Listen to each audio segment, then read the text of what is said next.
Hi ಗೆಳೆಯರೆ, ನಿಮಗೆ CDL ಚೆಲುವ ಧ್ವನಿ ಲೋಕಕ್ಕೆ ಸ್ವಾಗತ. ಇವತ್ತು ನಾವು ನೋಡೋ ಮೂವಿ 2012 ರಿಲೀಸ್ ಆದ ದ ಬುಲೆಟ್ ವ್ಯಾನಿಷಸ್ ಅನ್ನೋ ಒಂದು ಇನ್ವೆಸ್ಟಿಗೇಷನ್ ಡಿಟೆಕ್ಟಿವ್ ಥ್ರಿಲ್ಲರ್ ಮೂವಿನ.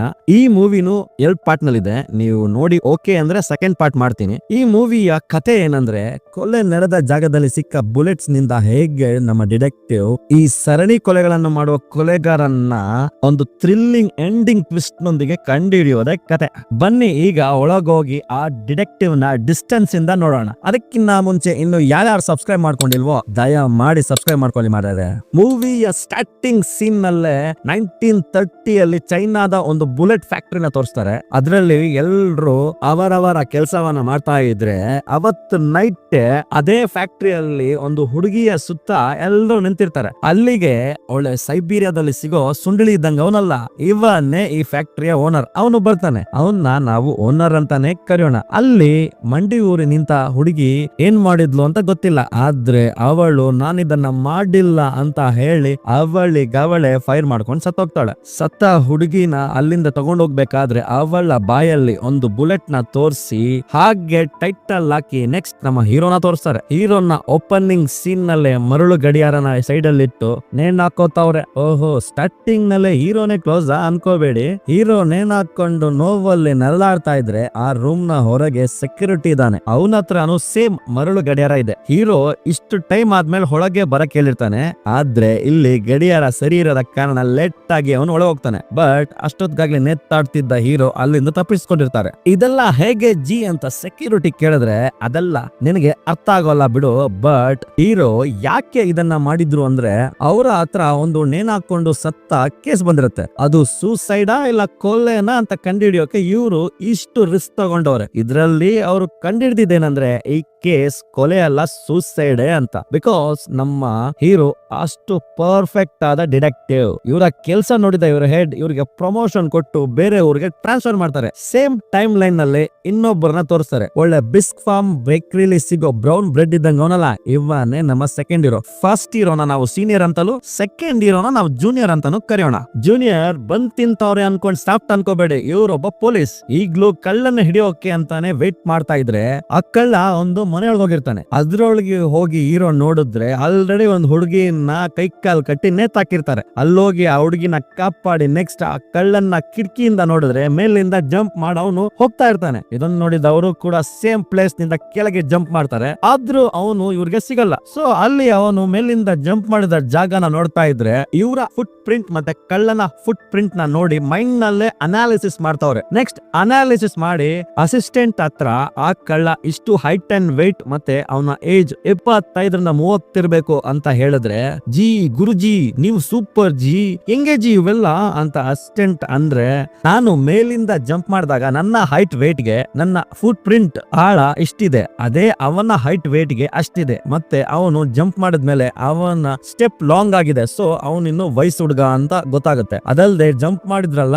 ಅವನ ಲೆಫ್ಟ್ ಫುಟ್ ಫ್ರಾಕ್ಚರ್ ಆಗಿದೆ. ಅದನ್ನು ಅವನ ಫುಟ್ ಪ್ರಿಂಟ್ ನೋಡೇ ಹೇಳ್ಬಹುದು. ಸೊ ನಾವೀಗ 25 to 30 years ನ ಲೆಫ್ಟ್ ಲೆಗ್ ಫ್ರಾಕ್ಚರ್ ಆದವನ್ನ ಹುಡುಕ್ತಾ ಇದೀವಿ. ನೆಕ್ಸ್ಟ್ ಹಾಗೆ ಹೇಳ್ಕೊಂಡೆ ಒಂದು ಪಾರ್ಟಿ ಹಾಲ್ ಒಳಗೆ ಹೋಗಿ ಅಲ್ಲೊಬ್ಬ ಕುಂತಾ ಇರೋನ ನೋಡಿ ಲಾಕ್ ಮಾಡ್ತಾರೆ. ನೆಕ್ಸ್ಟ್ ಡೇ ಸೀನಿಯರ್ ಟ್ರಾನ್ಸ್ಫರ್ ಆಗಿ ಜೂನಿಯರ್ ಇದ್ದ ಊರಿಗೆ ಬಂದ್ರೆ, ಇವರನ್ನ ರಿಸೀವ್ ಮಾಡಿದ ಜೂನಿಯರ್ ಅವರ ರೂಮ್ ನ ತೋರಿಸ್ತಾರೆ. ನೆಕ್ಸ್ಟ್ ಬುಲೆಟ್ ಫ್ಯಾಕ್ಟರಿನ ತೋರಿಸ್ತಾರೆ. ಅಲ್ಲಿ ಸೂಪರ್ವೈಸರ್ ಆಗಿರೋ ಗುಂಡಪ್ಪನಿಗೂ ಮತ್ತೆ ಅಲ್ಲಿ ಕೆಲಸ ಮಾಡ್ತಾ ಇರೋನ್ಗೆ ಇಬ್ರಿಗೂ ಜಗಳ ಆಗುತ್ತೆ. ಇಬ್ರು ಜೋರಾಗಿ ಜಗಳ ಆಡ್ತಾರೆ. ಅಲ್ಲಿರೋರೆಲ್ಲ ಬಂದು ಇಬ್ರು ಬಿಡಿಸ್ತಾರೆ. ಅದ್ರಲ್ಲೂ ಗಂಡಾದ ಗುಂಡಪ್ಪ ಲೇ ಒಳ್ಳೆ ಒಟ್ಟಗ ಡೆಸರ್ಟ್ ಅಲ್ಲಿ ಇರೋ ಒತ್ತಿ ಕ್ಯಾತ ತರ ಎತ್ಕೊಂಡು, ನಾನೊಬ್ಬ ಸೂಪರ್ವೈಸರ್ ನನ್ನೇ ಹೊಡೆಯಕ್ ಬರ್ತೀಯಾ ನಿನ್ಗೈತೆ ಅಂತ ಒಬ್ನೇ ಅನ್ಕೋತಾ ಇದ್ರೆ, ನೆಕ್ಸ್ಟ್ ಹಾಗೆ ಪೊಲೀಸ್ ಸ್ಟೇಷನ್ ನಲ್ಲಿ ತೋರಿಸ್ತಾರೆ. ಸೀನಿಯರ್ ಜೂನಿಯರ್ ಇಬ್ರು ಪೊಲೀಸ್ ಚೀಫ್ ಹತ್ರ ಮಾತಾಡ್ತವ್ರೆ. ಆ ಚೀಫ್ ಬಗ್ಗೆ ಹೇಳ್ಬೇಕಂದ್ರೆ, ಚೀಫ್ ಒಬ್ಬ ಮೋಸ್ಟ್ ಕರಪ್ಟೆಡ್ ಮ್ಯಾನ್. ಯಾಕಂದ್ರೆ ಇವನು ಆ ಬುಲೆಟ್ ಫ್ಯಾಕ್ಟರಿ ಓನರ್ ಏನ್ ಹೇಳ್ತಾನೆ ಅದನ್ನೆಲ್ಲ ಮಾಡ್ತಾನೆ. ಹೀಗೆ ಮಾತಾಡ್ತಾ ಇರ್ಬೇಕಾದ್ರೇನೆ ಬುಲೆಟ್ ಫ್ಯಾಕ್ಟರಿಲಿ ಯಾವುದೋ ಒಂದು ಕೊಲೆ ಆಗಿದೆ ಅಂತ ಮೆಸೇಜ್ ಬಂದ್ರೆ, ಇದರ ವಿಚಾರಣೆಗಾಗಿ ಸೀನಿಯರ್ ಅಂಡ್ ಜೂನಿಯರ್ ಬುಲೆಟ್ ಫ್ಯಾಕ್ಟರಿಗೆ ಹೋದ್ರೆ, ಇಲ್ಲಿವರೆಗೂ ಸೀನಿಯರ್ ಮತ್ತೆ ಜೂನಿಯರ್ ಇಬ್ರು ಇಂಟ್ರೂನೇ ಆಗಿರಲ್ಲ. ಹಾಗೆ ಅವ್ರಿಬ್ರು ಅಲ್ಲೋಗಿ ನೋಡಿದ್ರೆ, ಅಲ್ಲಿ ಸತ್ತಿರೋದು ಯಾರಂದ್ರೆ, ಇದಕ್ಕಿಂತ ಮುಂಚೆ ಜಗಳಾಡಿದ್ನಲ್ಲ ಒಳ್ಳೆ ಗೆಂಡ ಮೃಗಕ್ಕೆ ಗಂಟೆ ಕಡ್ದಂಗ ಅವನಲ್ಲ ಗುಂಡಪ್ಪ, ಅವನೇ ಅಲ್ಲಿ ಸತ್ತಿರೋದು. ಅವನನ್ನ ಯಾರೋ ಪಿಸ್ತೂಲ್ ನಲ್ಲಿ ಸುಟ್ಟಿ ಸಾಯಿಸೋರೆ. ಅವನ ಪಕ್ಕದಲ್ಲೇ ಆ ಗನ್ ಕೂಡ ಇದೆ. ಅಲ್ಲೇನಾದ್ರೂ ಕ್ಲೂ ಸಿಗುತ್ತಾ ಅಂತ ಸೀನಿಯರ್ ಜೂನಿಯರ್ ಇಬ್ರು ಹುಡುಕ್ತಾ ಇದ್ರೆ, ಆಗ ಜೂನಿಯರ್ ಸತ್ತ ಗುಂಡಪ್ಪನ ತಲೆ ತಿರುಗಿಸಿ ನೋಡ್ತಾನೆ. ಅಲ್ಲಿ ಫ್ರಂಟ್ ಇಂದ ಬುಲೆಟ್ ಪಾಸ್ ಆಗಿ ಬ್ಯಾಕ್ ಇಂದ ಎಕ್ಸಿಟ್ ಆಗಿದೆ. ಆದ್ರೆ ಆ ಬುಲೆಟ್ ಎಷ್ಟೇ ಹುಡುಕೋದು ಹುಡುಕಿದ್ರು ಆ ಪ್ಲೇಸ್ ನಲ್ಲಿ ಸಿಗ್ತಾ ಇಲ್ಲ. ಸೀನಿಯರ್ ಸತ್ತವನ ಪಕ್ಕದಲ್ಲಿ ಒಂದು ಹೇರ್ ಸ್ಯಾಂಪಲ್ ನ ಕಲೆಕ್ಟ್ ಮಾಡ್ತಾರೆ. ಹೀಗೆ ಇವರೆಲ್ಲ ಬಿಸಿ ಇದ್ರೆ ಅಲ್ಲಿಗೆ ಆ ಓನರ್ ಬರ್ತಾನೆ. ಅವನ ಜೊತೆ ಅವನ ಬಾಡಿ ಗಾರ್ಡ್ ಕೂಡ ಬರ್ತಾನೆ. ಏನ್ ದಬಾಗ್ತಾ ಇದೀರೋ, ಈ ತರ ಕೊಲೆಗಳಾಗ್ತಾ ಇದೆ ಅಂತಂದ್ರೆ ಆಗ ಸೀನಿಯರ್ ಒಂದು ಪ್ರ್ಯಾಂಕ್ ಮಾಡ್ತಾರೆ. ಲೇ ಅಂತ ಓನರ್ ನ ಹೊಡೆಯಕ್ ಹೋದ್ರೆ ಅವನು ಡಿಫೆನ್ಸ್ ಗಾಗಿ ಅವನ ಕೈ ಬೆರಳುಗಳನ್ನ ಮಡಿಸ್ತಾನೆ. ಅದನ್ನ ತೋರಿಸಿದ ಸೀನಿಯರ್ ಓನರ್ ಗೆ ಹೇಳ್ತಾನೆ, ಯಾರೇ ಸಡನ್ ಆಗಿ ಅಟ್ಯಾಕ್ ಮಾಡಿದ್ರು ನಮ್ಮ ಕೈ ಆಟೋಮೆಟಿಕ್ ಆಗಿ ಮಡಿಸ್ಬಿಡುತ್ತೆ, ಬಟ್ ಈಗ ಸತ್ತಿರೋ ಗುಂಡಪ್ಪನ ಕೈ ಹಾಗಿಲ್ಲ ನೋಡಿ. ಅಂದ್ರೆ ಕೊಲೆಗಾರ ಯಾರೋ ಗುಂಡಪ್ಪನಿಗೆ ಪರಿಚಯ ಇದ್ದವನೇ ಇರಬೇಕು ಅಂತ ಎಕ್ಸಾಕ್ಟ್ ಆಗಿ ನಡೆದಿರೋ ಸೀನ್ ನ ಸೀನಿಯರ್ ಎಕ್ಸ್ಪ್ಲೈನ್ ಮಾಡಿದ್ರೆ, ಆಯ್ತು ಏನೋ ಮಾಡಿ ಬೇಗ ಕಂಡಿಡೀರಿ ಅಂತ ಹೇಳಿ ಅಲ್ಲಿಂದ ಓನರ್ ಹೊರಟ್ರೆ ಸೀನಿಯರ್ ನ ಐ ಕ್ಲಾಸ್ ಎಕ್ಸಾಂಪಲ್ ಗೆ ಫಿದಾದ ಜೂನಿಯರ್ ಆಗ ಸೀನಿಯರ್ ಗೆ ಇಂಟ್ರೋ ಆಗ್ತಾರೆ. ನೆಕ್ಸ್ಟ್ ಸೀನ್ ಅಲ್ಲೇ ಹೇರ್ ಸ್ಯಾಂಪಲ್ ಕಲೆಕ್ಟ್ ಮಾಡಿದ್ರಲ್ಲ ಅದನ್ನ ಲ್ಯಾಬ್ ನಲ್ಲಿ ಟೆಸ್ಟ್ ಮಾಡ್ತಾರೆ ಸೀನಿಯರ್. ಅವರ ಒಂದು ಕೂದಲು ಮತ್ತು ಸ್ಯಾಂಪಲ್ ಕೂದಲನ್ನು ಪಕ್ಕದಲ್ಲಿಟ್ಟು ನೋಡಿದಾಗ್ಲೇ ಅವರಿಗೆ ಗೊತ್ತಾಗೋದು ಅಲ್ಲಿ ಸಿಕ್ಕ ಸ್ಯಾಂಪಲ್ ಹೇರ್ ಆಲ್ರೆಡಿ ಕಟ್ ಆಗಿದೆ ಅಂತ. ಇದರ ಅರ್ಥ ಯಾರೋ ರೀಸೆಂಟ್ ಆಗಿ ಹೇರ್ ಕಟ್ ಮಾಡಿದವ್ರಿಗೆ ಕೊಲೆನೇ ಮಾಡಿರ್ಬೇಕು ಅಂತ ಸೀನಿಯರ್ ಹೇಳಿದ್ರೆ ಆಗ ಜೂನಿಯರ್ ಓನರ್ ರೀಸೆಂಟ್ ಆಗಿ ಹೇರ್ ಕಟ್ ಮಾಡಿಸ್ದಂಗ ಅವನೇನಾದ್ರೂ ಮಾಡಿರ್ಬೋದಾ ಅಂದ್ರೆ ಇಲ್ಲ ಆ ಬಾಡಿ ಗಾರ್ಡ್ ಕೂಡ ರೀಸೆಂಟ್ ಆಗಿ ಹೇರ್ ಕಟ್ ಮಾಡ್ದಂಗ ಅವನೇ ಇರ್ಬೇಕು ಅಂತ ಸೀನಿಯರ್ ಡೌಟ್ ಪಡ್ತಾರೆ. ಸೊ ನೆಕ್ಸ್ಟ್ ಆ ಬಾಡಿ ಗಾರ್ಡ್ ನ ಮನೆಗೆ ಹೋಗಿ ಏನಾದ್ರೂ ಸಿಗುತ್ತಾ ಅಂತ ಸೀನಿಯರ್ ಜೂನಿಯರ್ ಅಸಿಸ್ಟೆಂಟ್ ನೋಡ್ತಾ ಇದ್ರೆ ಆ ರೂಮ್ ನಲ್ಲಿ ಇವ್ರಿಗೆ ಏನೋ ಸರಿ ಇಲ್ಲ ಅನಿಸ್ತಾ ಇದೆ, ಬಟ್ ಅದೇನಂತ ಗೊತ್ತಾಗ್ತಾ ಇಲ್ಲ. ಅದೇನು ಅಂತ ಜೂನಿಯರ್ ಯೋಚಿಸ್ತಾ ಇದ್ರೆ ಅಲ್ಲಿಗೆ ಆ ಬರ್ಮಿಂಗ್ ಹ್ಯಾಮ್ ಬುಲ್ಡಾಗ್ ತರ ಅವನಲ್ಲ ಬಾಡಿ ಗಾರ್ಡ್ ಅವನ್ ಬರ್ತಾನೆ. ಅವನು ಜೂನಿಯರ್ ಹತ್ರ ಅಲ್ಲೋಗಿ ಕಿಲ್ಲರ್ ನಡೆಯೋ ಅಂದ್ರೆ ಇಲ್ಲೇನೋ ಮಾಡ್ತಾ ಇದ್ದೀರಾ ಅಂತ ಮೊದಲೇ ಜೂನಿಯರ್ ಗೊತ್ತಿರೋ ತರ ಸ್ಲ್ಯಾಂಗ್ ನಲ್ಲಿ ಹೇಳಿದ್ರೆ, ಇದನ್ನ ನೋಡಿದ ಸೀನಿಯರ್ ನಿಮಗ ಅವ್ರ ಮೊದಲೇ ಪರಿಚಯನ ಅಂತ ಕೇಳಿದ್ರೆ, ಹೌದು ನಾ ಇಬ್ರು ಆರ್ಮಿಯಲ್ಲಿ ಜೊತೆಯಲ್ಲೇ ಕೆಲಸ ಮಾಡ್ತಾ ಇದ್ವಿ, ಅಲ್ಲಿಂದ ಬಂದ್ಮೇಲೆ ನಾನು ಪೊಲೀಸ್ಗೆ ಜಾಯ್ನ್ ಆದೆ, ಅವನು ಆ ಆಫ್ ಮೆಂಟಲ್ ಓನರ್ ಹತ್ರ ಹೋಗಿ ಸೇರ್ಕೊಂಡ ಅಂತ ಜೂನಿಯರ್ ಹೇಳಿದ್ರೆ ಆಗ ಅಸಿಸ್ಟೆಂಟ್ ಒಂದು ವಿಷಯನ ಹೇಳ್ತಾನೆ. ಟಿಂಗ್ ಸೀನ್ ನಲ್ಲಿ ಒಂದು ಹುಡುಗಿ ಶೂಟ್ ಮಾಡ್ಕೊಂಡ್ ಸತ್ತೋದ್ವಲ್ಲ ಅವಳು ಈಗ ಆತ್ಮ ಆಗಿ ಬಂದು ಎಲ್ರನ್ನ ರಿವೆಂಜ್ ತಗೋತಾವಳೆ ಅಂತ ಫ್ಯಾಕ್ಟ್ರಿಲಿ ಎಲ್ಲಾರು ನಂಬೋರೆ ಅಂತ. ಸರಿಯಾಗಿದೆ, ಆ ಹುಡುಗಿ ಬಗ್ಗೆ ತಿಳ್ಕೊಳ್ಳೋಣ ಅಂತ ಸೀನಿಯರ್ ಜೂನಿಯರ್ ಆ ಊರ್ನಲ್ಲೇ ಎಲ್ಲಾ ವಿಷಯ ಗೊತ್ತಿರೋ ಒಬ್ಬ ಶಾರ್ಪ್ ಸುಂದರಿನ ಮೀಟ್ ಮಾಡಿ ಆ ಹುಡುಗಿನ ಯಾಕೆ ಹಾಗೆ ಸಾಯಿಸಿದ್ರು ಮತ್ತೆ ಅದಕ್ಕಾದ ಪ್ರಾಪರ್ ರೀಸನ್ ಏನು ಅಂತ ಕೇಳಿದ್ರೆ ಆ ಶಾರ್ಪ್ ಸುಂದರಿ ಒಂದು ಫ್ಲಾಶ್ ಬ್ಯಾಕ್ ಹೇಳ್ತಾಳೆ. ಸ್ವಲ್ಪ ದಿನಗಳ ಮುಂಚೆ ಬುಲೆಟ್ ಫ್ಯಾಕ್ಟರಿಯಲ್ಲಿ ಬುಲೆಟ್ಸ್ ಕಳ್ತನ ಆಗುತ್ತೆ. ಯಾರೋ ಅಪರಿಚಿತ ವ್ಯಕ್ತಿ ಈ ಕಳ್ತನನ ಮಾಡಿ ಆಮೇಲೆ ಆ ಫ್ಯಾಕ್ಟರಿಲಿ ಕೆಲಸ ಮಾಡ್ತಿರೋರನ್ನೇ ಕೊಲ್ತಾನೆ ಅಂತ ಅಲ್ಲಿರೋರೆಲ್ಲ ನಂಬಿರ್ತಾರೆ. ಸೊ ನಾವು ಕೆಲಸ ಮಾಡಲ್ಲ ಅಂತ ಸ್ಟ್ರೈಕ್ ಮಾಡ್ತಾರೆ. ಆಗ ಆ ಅಲರ್ಜಿ ಆದ ಅಲ್ಸೇಷಿಯನ್ ನಾಯಿ ಇದ್ದಂಗ ಅವನಲ್ಲ ಓನರ್, ಅವನು ಆ ಹುಡುಗಿನ ಎಲ್ರ ಮುಂದೆ ಮಂಡು ಊರಿಸಿ ಇವಳೆ ಆ ಬುಲೆಟ್ಸ್ ನ ಕದ್ದ ಕಳ್ಳಿ ಅಂತಾನೆ. ಅದಲ್ದೆ ಇವಳೆ ಕಳ್ಳಿ ಅಂತ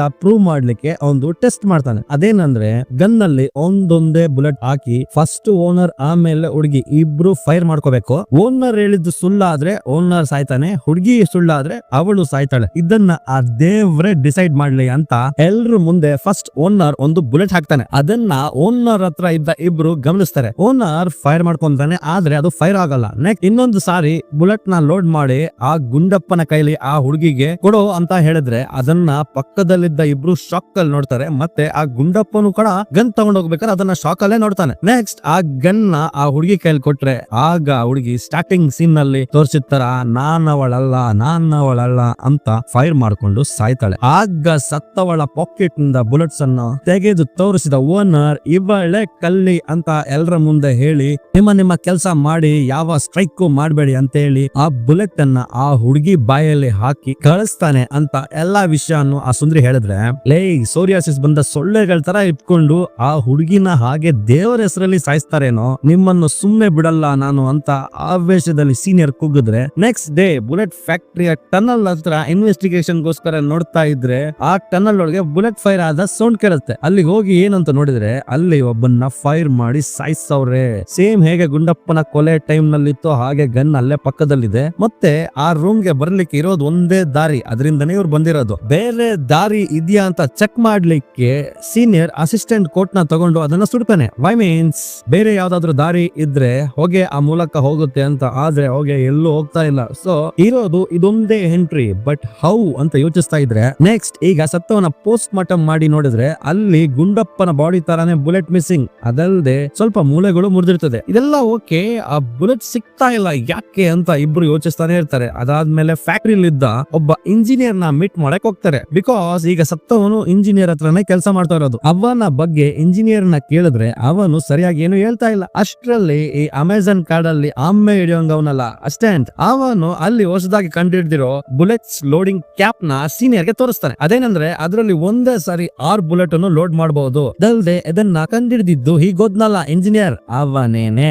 ನೆಕ್ಸ್ಟ್ ಅಲ್ಲಿಂದ ಸೀನಿಯರ್ ಮತ್ತೆ ಅಸ್ಟೆಂಟ್ ಜೂನಿಯರ್ ನ ಮನೆಗೆ ಹೋಗ್ತಾರೆ. ಅವ್ರು ಒಳಗೋಗ್ಬೇಕಾದ್ರೇನೆ ಮೇಲಿಂದ ಯಾರೋ ಕಿರ್ಚ್ತಾ ಇರೋ ಸೌಂಡ್ ಬರುತ್ತೆ. ಅದು ಯಾರದು ಮೇಲಿಂದ ಹಂಗ್ ಕಿರ್ಚ್ತಾವ್ರೆ ಅಂತ ಅಸ್ಟೆಂಟ್ ಜೂನಿಯರ್ ಹತ್ರ ಕೇಳಿದ್ರೆ ಅದು ಕಿರ್ಚ್ತಾ ಇರೋದು ಮೇಲಿಂದ ಅಲ್ಲ ಕೆಳಗಡೆಯಿಂದ, ನೀನು ಬರ್ಬೇಕಾದ್ರೆ ಹಂಗ್ ಕೇಳಿಸ್ತಾ ಇದೆ ಅಂತ ಜೂನಿಯರ್ ಅಸ್ಟೆಂಟ್ ಹೇಳಿದ್ರೆ ಜಿ ಈ ವಿಷಯ ಎಲ್ಲ ನಿಮ್ಗೆ ಹೆಂಗ್ ಗೊತ್ತು ಅಂತ ಅಸ್ಟೆಂಟ್ ಮತ್ತೆ ಕೇಳ್ತಾನೆ. ಲೇ ನಾನೊಬ್ಬ ಆರ್ಕಿಟೆಕ್ಟ್, ಅದನ್ನೇ ಓದಿದ್ದು, ಆಮೇಲೆ ಪೊಲೀಸು ಅಂತ ಜೂನಿಯರ್ ಹೇಳ್ತಾನೆ. ಇನ್ನು ಹೀಗೆ ನಡೀತಾ ಇದ್ರೆ ಸೇಮ್ ಟೈಮ್ ಆ ಬುಲೆಟ್ ಫ್ಯಾಕ್ಟರಿ ನಲ್ಲಿ ಯಾರೋ ರಕ್ತದಲ್ಲಿ ಫ್ಲೋರ್ ಮೇಲೆ ಇನ್ಮೇಲೆ ಎಲ್ರು ಸಾಯ್ತೀರಾ ಅಂತ ಬರ್ದಿರೋದನ್ನ ನೋಡಿ ಅಲ್ಲಿಯ ವರ್ಕರ್ಸ್ ಎದುರ್ತಾವ್ರೆ. ಆಕ್ಟಿಂಗ್ ನಲ್ಲಿ ಆ ಹುಡುಗಿ ಸತ್ವಲ್ಲ, ಅದೇ ಹುಡುಗಿ ಆತ್ಮ ಈ ತರ ಮಾಡ್ತಾ ಇರೋದು, ಇನ್ಮೇಲೆ ಇಲ್ಲಿ ಕೆಲಸ ಮಾಡಬಾರ್ದು ಅಂತ ಎಲ್ರು ಸ್ಟ್ರೈಕ್ ನ ಸ್ಟಾರ್ಟ್ ಮಾಡಿದ್ರೆ ಅಲ್ಲಿಗೆ ಆ ಓನರ್ ಮಿಷಿನ್ ಗನ್ ಹಿಡ್ಕೊಂಡು ಬಂದು ಎಲ್ರನ್ನು ಎದುರಿಸ್ತಾವನೆ. ಇವೇನೇ ಮಾಡಿದ್ರು ನಾವು ಕೆಲಸ ಮಾಡಲ್ಲ ಅಂತ ವರ್ಕರ್ಸ್ ಎಲ್ಲ ಅಲ್ಲೇ ಕುತ್ಕೊಂಡ್ರೆ ಅಲ್ಲಿಗೆ ಒಳ್ಳೆ ಕಾಂಬೋಡಿಯಾದಲ್ಲಿರೋ ಕೂಲಿ ಆಳಂಗವನಲ್ಲ ಚೀಫ್, ಅವನು ಬಂದು ಸ್ಟ್ರೈಕ್ ಮಾಡ್ತಾ ಇರೋರ್ಗೆಲ್ಲ ಇರಿ ನಾನ್ ಮಾತಾಡ್ತೀನಿ ಅಂತ ಆ ಓನರ್ ನ ಕರ್ಕೊಂಡೋಗಿ ಸೈಡ್ ಹೋಗೋದನ್ನ ನಮ್ಮ ಸೀನಿಯರ್ ನೋಡಿ ಏನ್ ಮಾತಾಡ್ತಾವ್ರೆ ಅಂತ ಕೇಳಿಸ್ಕೋಬೇಕು ಅಂತ ಆ ಜಾಗದ ಮೇಲ್ಗಡೆ ಹೋಗಿ ಕೇಳಿಸ್ಕೊಂತಾವ್ರೆ. ಕೆಳಗಡೆ ಓನರ್ ಹತ್ರ ಚೀಫ್ ಮಾತಾಡ್ತಾ ಇರ್ತಾನೆ. ಅದ್ರಲ್ಲೂ ಓನರ್ ತುಂಬಾ ಜಂಬದಲ್ಲಿ ತಿಂಗಳಾದ್ರೆ ತಂಗಳು ಮುದ್ದೆ ತಿನ್ನೋಂತರ ದುಡ್ಡು ತಿಂತಿಯಲ್ಲ, ಈಗ ಈ ಪ್ರಾಬ್ಲಮ್ ನ ಕ್ಲೋಸ್ ಮಾಡೋ ಅಂತ ಆವಾಜ್ ಹಾಕಿದ್ರೆ ಇದನ್ನೆಲ್ಲ ಮೇಲಿನಿಂದ ಸೀನಿಯರ್ ನೋಡ್ತಾ ಇರ್ಬೇಕಾದ್ರೇನೆ ಅವರ ಕ್ಯಾಪ್ ಸ್ಲಿಪ್ ಆಗಿ ಬೀಳುತ್ತೆ. ಅದನ್ನ ಲಕ್ ಅಂತ ಕ್ಯಾಚ್ ಮಾಡಿ ಅಲ್ಲೇ ಕಂಬಿ ಹಿಡ್ಕೊಂಡು ನೇತಾಡ್ತಾ ಇದ್ರೆ ಕೆಳಗೆ ಆ ಓನರ್ ಒಂದು ರೆಡ್ ಡೈರಿ ತೋರಿಸಿ, ಈಗ ನೀನು ಈ ಸಮಸ್ಯೆನ ಸಾಲ್ವ್ ಮಾಡ್ಲಿಲ್ಲ ಅಂದ್ರೆ ಈ ಡೈರಿನ ನಿನ್ನ ಮೇಲಧಿಕಾರಿಗೆ ಕಳಿಸಿ ನಿನ್ನ ಕತ್ತೆನೆ ಕಲಾಸ್ ಮಾಡಿಸ್ತೀನಿ ಅಂತ ಹೇಳ್ತಾ ಇದ್ರೆ ಮೇಲೆ ಇನ್ನೇನ್ ಸೀನಿಯರ್ ಬೀಳಬೇಕು. ಅಷ್ಟರಲ್ಲಿ ಅಲ್ಲಿಗೆ ಬಂದ ಜೂನಿಯರ್ ಸೀನಿಯರ್ ನ ಕಾಪಾಡ್ತಾನೆ. ನೆಕ್ಸ್ಟ್ ಡೇ ಫ್ಯಾಕ್ಟರಿ ವರ್ಕರ್ಸ್ ಭಯದಲ್ಲಿ ಸ್ಟ್ರೈಕ್ ಮಾಡಿದ್ದು ನ್ಯೂಸ್ ಪೇಪರ್ ನಲ್ಲಿ ಆರ್ಟಿಕಲ್ ಆಗಿ ಬಂದಿರುತ್ತೆ. ಅದನ್ನ ಜೂನಿಯರ್ ಸೀನಿಯರ್ ನೋಡಿ ಅದರ ಬಗ್ಗೆ ಮಾತಾಡ್ತಾ ಇರ್ಬೇಕಾದ್ರೇನೆ ಅಲ್ಲಿಗೆ ಆ ಶಾರ್ಪ್ ಸುಂದ್ರಿ ಬರ್ತಾಳೆ. ನಿನ್ನೆ ನೈಟ್ ಆ ಫ್ಯಾಕ್ಟರಿಯಲ್ಲಿ ಕೆಲಸ ಮಾಡ್ತಾರೋನೊಬ್ಬ ನನ್ನ ಹತ್ರ ಬಂದು ಆ ಹುಡುಗಿ ಸತ್ತಲ್ಲ ಅದರ ಡೀಟೇಲ್ಸ್ ನೆಲ್ಲ ಹೇಳಿ, ಅದೇನಂದ್ರೆ ಆ ಹುಡುಗಿನ ಕಾಯಿಸ್ಬೇಕಾದ್ರೆ ಆ ಗನ್ ನಲ್ಲಿ ಬುಲೆಟ್ ನ ಹಾಕ್ಬೇಕಾದ್ರೆ ಓನರ್ ಏನು ಛತ್ರಿ ಕೆಲಸ ಮಾಡೋದನ್ನ ಅಲ್ಲಿದ್ದ ಈ ಇಬ್ರು ನೋಡಿದ್ದಾರೆ. ಅದ್ರಲ್ಲೊಬ್ಬ ಇನ್ನೊಬ್ಬನಿಗೆ ಬಾರೋ ಈ ಮೊದಲೋಗಿ ಈ ವಿಷಯನ ಪೊಲೀಸ್ ಅವ್ರಿಗೆ ಹೇಳೋಣ ಅಂತ ಕರೆದ್ರೆ ಅವನು ಒಪ್ಲಿಲ್ಲ. ಸರಿ, ಅದಕ್ಕೆ ಅವನೊಬ್ಬನೇ ಪೊಲೀಸ್ ಮೀಟ್ ಮಾಡಿ ಹೇಳ್ತೀನಿ ಅಂತ ಹೋದವನು ಕಾಣ್ತಾ ಇಲ್ಲ ಅಂತ ಆ ಸುಂದ್ರಿ ಹೇಳಿದ್ರೆ ನೆಕ್ಸ್ಟ್ ಆ ಕಾಣಿಯಾದವನ ಮನೆಗೆ ಹೋಗಿ ನೋಡೋಣ ಅಂತ ಅವನ ಮನೆಗೆ ಹೋಗಿ ನೋಡಿದ್ರೆ ಅವನ ಮನೆ ಫುಲ್ ಸುಟ್ಟೋಗಿದೆ. ಆ ಮನೇಲಿದ್ದ ಅವನು ಅವರ ಅಮ್ಮ ಮತ್ತೆ ತಂಗಿ 3 ಜನ ಕೂಡ ಫೈರ್ ಆಕ್ಸಿಡೆಂಟ್ ಅಲ್ಲಿ ಸತ್ತೋಗವ್ರೆ ಅಂತ ತಿಳ್ಕೊಂಡು ಆ ಮನೆಯೊಳಗೆ ಏನಾದ್ರೂ ಸಿಗುತ್ತಾ ಅಂತ ನೋಡ್ತಾ ಇದ್ರೆ ಅಲ್ಲಿ ಜೂನಿಯರ್ ಗೆ ಒಂದು ಹಾಫ್ ಆಗಿ ಕಟ್ ಆಗಿರೋ ಉಂಗ್ರ ಒಂದು ಸಿಗುತ್ತೆ. ಅದಲ್ಲದೆ ಈ ಬೆಂಕಿ ಆಕ್ಸಿಡೆಂಟ್ ಆಗಿಲ್ಲ, ಯಾರೋ ಇಂಟೆನ್ಷನರಿ ಆಗಿ ಹಾಕವ್ರೆ ಅಂತ ಅಲ್ಲಿದ್ದ ಕ್ಲೂನೆಲ್ಲ ತಿಳ್ಕೊಂಡ ಸೀನಿಯರ್ ಎಲ್ರಿಗೂ ಹೇಳಿದ್ರೆ ನೆಕ್ಸ್ಟ್ ಆ ಫೈರ್ ಆಕ್ಸಿಡೆಂಟ್ ಅಲ್ಲಿ ಸತ್ತಿರೋರ ಬಾಡಿನ ಎಕ್ಸಾಮಿನ್ ಮಾಡ್ಬೇಕು, ಅದೆಲ್ಲಿದೆ ಅಂತ ಕೇಳಿ ಮಶಾನದಲ್ಲಿದ್ದ ಬಾಡಿಗಳನ್ನೆಲ್ಲ ಹೊರ ತೆಗೆದು ಒಂದೊಂದೇ ಬಾಡಿನ ಎಕ್ಸಾಮಿನ್ ಮಾಡಿದ್ದ ಸೀನಿಯರ್ ಆ ಡೆಡ್ ಬಾಡಿಯ ಬಾಯ್ ತೆಗೆದೆಲ್ಲ ನೋಡಿದ್ಮೇಲೆ ಒಂದು ವಿಷಯನ ಹೇಳ್ತಾರೆ. ಅದೇನಂದ್ರೆ ಇವ್ರು ಬದುಕಿರ್ಬೇಕಾದ್ರೇನೆ ಬೆಂಕಿಗೆ ಆಹುತಿ ಆಗಿಲ್ಲ, ಇವರ ಸತ್ತ ನಂತರ ಆ ಮನೆಗೆ ಬೆಂಕಿ ಹಾಕಿ ಸುಟ್ಟಾಕವ್ರೆ. ಬಿಕಾಸ್ ಇವರು ಬದುಕಿರೋ ಹಾಗೆ ಬೆಂಕಿಗೆ ಸಿಕ್ಕಿದ್ರೆ ಇವರ ಬಾಯೊಳಗೆಲ್ಲ ಹೊಗೆ ಹೋಗಿ ಸುಟ್ಟಿರ್ಬೇಕು, ಬಟ್ ಅದಾಗಿಲ್ಲ. ಇದು ಕೂಡ ಇಂಟೆನ್ಷನರಿ ಕೊಲೆ ಅಂತ ಕನ್ಫರ್ಮೇ ಮಾಡ್ಕೊಂಡ ಸೀನಿಯರ್ ನೆಕ್ಸ್ಟ್ ಡೇ ಓನರ್ ಮಾಡಿದ್ನಲ್ಲ ಗನ್ ಫೈರಿಂಗ್ ಗೇಮ್ ಅದನ್ನ ಸೀನಿಯರ್ ಕ್ರಾಕ್ ಮಾಡಿ ಎಲ್ರ ಮುಂದೆ ಡೆಮೋ ತೋರಿಸ್ತಾರೆ. ಅದ ಹೆಂಗೆ ಅಂದ್ರೆ ಫಸ್ಟ್ ಆ ಗನ್ ಗೆ ಒಂದು ಬುಲೆಟ್ ಹಾಕಿ ಇವರ ತಲೆಗೆ ಇಟ್ಟು ಫೈರ್ ಮಾಡ್ಕೋತಾರೆ, ಫೈರ್ ಆಗಲ್ಲ. ನೆಕ್ಸ್ಟ್ ಆ ಬುಲೆಟ್ ನ ತೆಗೆದು ಇನ್ನೊಂದ್ ಸಾರಿ ಒಂದು ಬುಲೆಟ್ ಹಾಕ್ತಾರೆ, ಹಾಕಿ ಫೈರ್ ಮಾಡಿದ್ರೆ ಒಂದು ಸಾರಿ ಅಲ್ಲ ಸುಮಾರು ಸಾರಿ ಫೈರ್ ಆಗುತ್ತೆ. ಅದ್ ಹೇಗೆ ಅಂತ ಅಲ್ಲಿರೋರೆಲ್ಲ ಕೇಳಿದ್ರೆ ಆಗ ಸೀನಿಯರ್ ಎಲ್ಲ ಹೇಳ್ತಾರೆ, ಅದೇನಂದ್ರೆ ಫಸ್ಟ್ ಟೈಮ್ ಹಾಕಿದ್ದು ಒಂದು ಡಮ್ಮಿ ಬುಲೆಟ್, ಸೊ ಅದು ಫೈರ್ ಆಗಿಲ್ಲ. ಸೆಕೆಂಡ್ ಟೈಮ್ ಹಾಕಿದ್ದು ಅದು 6 ಬುಲೆಟ್ಸ್ ಇರೋ ಕ್ಯಾಪ್ ನ ಹಾಕಿ ಒಂದೇ ಸಾರಿ ಲೋಡ್ ಮಾಡಿದ್ರಿಂದ ನಿಮಗೆ ಗೊತ್ತಾಗ್ಲಿಲ್ಲ. ಈ ಟ್ರಿಕ್ ಅನ್ನೇ ಓನರ್ ಅವತ್ತು ಆ ಹುಡುಗಿಗೆ ಯೂಸ್ ಮಾಡಿದ್ದು. ಆಗ್ಲೇ ಇದನ್ನೆಲ್ಲ ಆ ಪಕ್ಕದಲ್ಲಿದ್ದವರು ನೋಡಿದ್ದು. ಇದಲ್ದೆ ಆ ಗುಂಡಪ್ಪ ಆ ಗನ್ ಕೊಡಕ್ ಹೋಗ್ದಾಗ ಅದ್ರಲ್ಲಿ ಫುಲ್ ಲೋಡ್ ಇರೋದನ್ನ ನೋಡಿ ಶಾಕ್ ಆಗಿರ್ತಾನೆ. ಸೊ ಇದನ್ನೆಲ್ಲ ನೋಡಿದ್ರೆ ಆ ಹುಡುಗಿಯ ಸಾವಿಗೆ ಯಾರ್ಯಾರು ಕಾರಣನೋ ಅವರೆಲ್ಲ ಸಾಯ್ತಾವ್ರೆ. ಅದೇ ಆ ಗುಂಡಪ್ಪ ಇನ್ನೊಬ್ಬ ಹತ್ತಿರದಿಂದ ನೋಡಿದ್ರಲ್ಲ ಅದ್ರಲ್ಲೊಬ್ಬ ಫೈರ್ ಆಕ್ಸಿಡೆಂಟ್ ಅಲ್ಲಿ ಸತ್ತು ಸತ್ತೋದ್ರೆ ಇನ್ನೊಬ್ಬ ಆ ಟನಲ್ ಒಳಗೆ ಸತ್ತಿರೋದು. ಆ ಓನರ್ ಯಾಕೆ ಆ ಹುಡುಗಿನ ಸಾಯಿಸ್ತಾ ಅಂದ್ರೆ ಆ ಟೈಮ್ ನಲ್ಲಿ ನಡೀತಿದ್ದ ಪ್ರೊಟೆಸ್ಟ್ ನ ನಿಲ್ಸೋಕೆ ಅಂತ ಎಲ್ಲಾನು ಸೀನಿಯರ್ ಎಕ್ಸ್ಪ್ಲೇನ್ ಮಾಡಿದ್ರೆ ಆಗ ಅಸಿಸ್ಟೆಂಟ್ ಹಂಗಾದ್ರೆ ಆ ಹುಡುಗಿ ಕೊಲೆಗೆ ಸಂಬಂಧಪಟ್ಟವನು ಇನ್ನೊಬ್ಬ ಇದ್ದಾನಲ್ಲ ಅವನೇ ಆ 6 ಬುಲೆಟ್ ಕ್ಯಾಪ್ ನ ಕಂಡಿಡಿದ ಆ ಇಂಜಿನಿಯರ್, ಅವನೇ ನೆಕ್ಸ್ಟ್ ಟಾರ್ಗೆಟ್ ಇರಬೇಕು ಅಂತ ಅವನ್ನ ಹುಡುಕೊಂಡು ಫ್ಯಾಕ್ಟರಿಗೆ ಸೀನಿಯರ್ ಅಂಡ್ ಟೀಮ್ ಬಂದ್ರೆ ಅಷ್ಟರಲ್ಲಿ ಆ ಕಿಲ್ಲರ್ ಆ ಇಂಜಿನಿಯರ್ ನ ಫೈರ್ ಮಾಡ್ತಾನೆ. ಇನ್ ಬಿಟ್ವೀನ್ ನಲ್ಲಿ ಸೀನಿಯರ್ ಅಂಡ್ ಜೂನಿಯರ್ ಇಬ್ರು ಅಲ್ಲಿಗೆ ಬಂದು ಅವನ್ನ ಚೇಸ್ ಮಾಡಿ ಒಂದ್ ಕಡೆ ಲಾಕ್ ಮಾಡ್ತಾರೆ. ಅಷ್ಟರಲ್ಲಿ ಮೇಲಿಂದ ಯಾರು ಅವನ್ನ ಫೈರ್ ಮಾಡ್ತಾರೆ. ಅಲ್ಲಿಗೆ ಆ ಓನರ್ ಬಂದು ಆ ಹುಡುಗಿ ಸತ್ತಾಗ ಡೈಲಾಗ್ ಹೊಡೆದ್ನಲ್ಲ ಹಾಗೆ ಸೇಮ್ ಟು ಸೇಮ್ ಹೇಳಿ ಇನ್ಮೇಲೆ ಸ್ಟ್ರೈಕ್ ಮಾಡಬೇಡಿ ಅಂತ, ಇನ್ನು ಯಾವ ಕಿಲ್ಲರು ಇಲ್ಲ ಅಂತ ಹೋಗಿ ಕೆಲಸ ಮಾಡಿ ಅಂತ ಎಲ್ರಿಗೂ ಹೇಳಿದ್ರೆ ಇದನ್ನೆಲ್ಲ ನೋಡಿ ಗಾಂಡಾದ ಜೂನಿಯರ್ ನೀನ್ ಹೆಂಗೆ ಶೂಟ್ ಮಾಡಿಸ್ದೆ, ನಾನು ಅವನ್ನ ಎನ್ಕ್ವೈರಿ ಮಾಡ್ಬೇಕಾಗಿತ್ತು ಅಂತ ಓನರ್ ಗೆ ಹೊಡೆಯಕ್ ಹೋದ್ರೆ ಮಧ್ಯದಲ್ಲಿ ಬಂದ ಪೊಲೀಸ್ ಚೀಫ್ ಇಬ್ರು ತಲೆನಗು ಢಮ್ ಢಮ್ ಅಂತ ಹೊಡೆದು ನಾನ್ ಇರ್ಬೇಕಾದ್ರೆ ಜಗಳನ ಮೊದ್ಲು ಕಿಲ್ಲರ್ ಸತ್ತೋಗೋನೆ ಕೇಸ್ ಕ್ಲೋಸ್ ಮಾಡಿ ಅಂತ ಹೇಳಿ ಅಲ್ಲಿಂದ ಹೋದ್ರೆ ಆಗ ಆ ಓನರ್ ಜೊತೆಲಿದ್ದ ನೋಡಕ್ ಕೊಳ್ಳೆ ಮರಿಗೆ ಆಲ್ಟರ್ನೇಟ್ ಇದ್ದಂಗ ಅವನಲ್ಲ ಅವನು ನಮ್ಮ ಓನರ್ ಗೆ ಹೊಡೆಯಕ್ ಬರ್ತೀಯಾ ನೀನ್ ನೋಡ್ಕೊಂತೀನಿ ಅಂತ ಆವಾಜ್ ಹಾಕಿದ್ರೆ ಇದನ್ನ ನೋಡಿದ ಜೂನಿಯರ್ ಅವನ ಕೈನ ಅಬ್ಸರ್ವ್ ಮಾಡ್ತಾರೆ. ಅವನ ಕೈಯಲ್ಲಿ ಉಂಗರದ ಮಾರ್ಕ್ ಇರೋದನ್ನ ನೋಡಿ ಜೂನಿಯರ್ ಗೆ ಆ ಮನೆಯಲ್ಲಿ ಸಿಕ್ಕ ಸುಟ್ಟ ಉಂಗರ ಸ್ಟ್ರೈಕ್ ಆಗ್ತದೆ. ಸೊ ಆಬ್ವಿಯಸ್ಲಿ ಪೊಲೀಸ್ ನೋಡ್ಬಿಡ್ತಾರ ಆ ಮರಿನ ಲಾಕ್ ಮಾಡಿ ಉಲ್ಟಾ ಹ್ಯಾಂಗ್ ಮಾಡಿ ಎಲ್ಲ ಏನಾಯ್ತು ಅಂತ ಹೇಳಲೇ ಅಂದ್ರೆ ಅವನು ಹೇಳ್ತಾ ಇಲ್ಲ. ಇನ್ನು ಸ್ವಲ್ಪ ಟೈಟ್ ಮಾಡಿದ್ಮೇಲೆ ಅವನು ಎಲ್ಲ ಹೇಳಕ್ ಶುರು ಮಾಡ್ತಾನೆ. ಅದೇನಂದ್ರೆ ಆ ಇಬ್ರಲ್ಲಿ ಒಬ್ಬ ಆ ಹುಡುಗಿ ಕೇಸ್ ನಲ್ಲಿ ಓನರ್ ಮಾಡಿದ ಚಿಟ್ಟಿಂಗ್ ಫೈರಿಂಗ್ ಬಗ್ಗೆ ಪೊಲೀಸ್ ಚೀಫ್ ಹತ್ರ ಹೋಗಿ ಹೇಳಿದ್ರೆ ಓಕೆ ನಾನು ಅದ್ರ ಬಗ್ಗೆ ಆಕ್ಷನ್ ತಗೊಂತೀನಿ ನೀನ್ ಹೋಗು ಅಂತ ಹೇಳಿ ನೆಕ್ಸ್ಟ್ ಆ ಲಜ್ಜೆಗಟ್ಟ ಓನರ್ ಗೆ ಹೇಳಿದ್ರೆ ಆ ಓನರ್ ಆಳುಗಳನ್ನ ಕಳಿಸಿ ಅವನ್ನ ಅವ್ರ ಅಮ್ಮ ಮತ್ತೆ ತಂಗಿನ ಸಾಯಿಸಿ ನಂತರ ಆ ಮನೆಗೆ ಬೆಂಕಿ ಹಚ್ಚವ್ರೆ. ಸೊ ಇವ್ರು ಹುಡುಕ್ತಿದ್ದ ಕಿಲ್ಲರ್ ಅಲ್ಲ ಇವ್ರನ್ನ ಸಾಯಿಸಿರೋದು ಈ ಚಂಡಾಳ ಚೀಫ್ ಮತ್ತೆ ಹಂದಿ ಓನರ್ ಸೇರಿ ಸಾಯಿಸಿರೋದು ಅಂತ ತಿಳ್ಕೊತಾ ಇರ್ಬೇಕಾದ್ರೆ ಸಡನ್ ಆಗಿ 4-5 ಜನ ಸೇರಿ ಇವರು ಇದ್ದ ಕಡೆಗೆ ಫೈರ್ ಮಾಡ್ತಾರೆ. ಅಲ್ಲಿ ಸೀನಿಯರ್ ಜೂನಿಯರ್ ಮತ್ತೆ ಅಸಿಸ್ಟೆಂಟ್ ಒಂದೊಂದು ಪ್ಲೇಸ್ ಹೋಗಿ ಸೇಫ್ ಆಗಿ ಒಂದ್ ಕಡೆ ಕುಂತಿ ಮತ್ತೆ ಬ್ಯಾಕ್ ಫೈರ್ ಮಾಡ್ತಾರೆ. ಹಾಗೋ ಹೀಗೋ ಎಲ್ರನ್ನು ಸಾಯಿಸಿ ಹೊರಗೆ ಬಂದು ಯಾರಾದ್ರೂ ಇದಾರ ಅಂತ ನೋಡ್ತಾ ಇದ್ರೆ ಅಲ್ಲೇ ಔತಿದ್ದ ಇನ್ನೊಬ್ಬ ಇವರ ಮೇಲೆ ಮತ್ತೆ ಫೈರ್ ಮಾಡ್ತಾನೆ. ಜೂನಿಯರ್ ರಿವರ್ಸ್ ನಲ್ಲಿ ಅವನಿಗೆ ಫೈರ್ ಮಾಡ್ತಾರೆ ಬಟ್ ಅವನು ತಪ್ಸ್ಕೊಂತಾನೆ. ಅಲ್ಲೆಲ್ಲ ಗ್ಲಾಸ್ ಪೀಸ್ ಎಲ್ಲ ಹೊಡೆದು ಬಿದ್ದಿರ್ತದೆ. ಈ ಕಡೆ ಯಾರಿಗಾದ್ರೂ ಏನಾಯ್ತು ನೋಡೋಣ ಅಂತ ನೋಡಿದ್ರೆ ಪಾಪ ಅಸಿಸ್ಟೆಂಟ್ ಗೆ ಬುಲೆಟ್ ಬಿದ್ದಿರುತ್ತೆ. ಅವನ್ ಕೂಡ ಸೀನಿಯರ್ ಹತ್ರ ಮಾತಾಡ್ಕೊಂಡೆ ಪ್ರಾಣ ಬಿಡ್ತಾನೆ. ನೆಕ್ಸ್ಟ್ ಅಲ್ಲಿಗೆ ಎಲ್ಲಾ ಪೊಲೀಸ್ನವರು ಬರ್ತಾರೆ.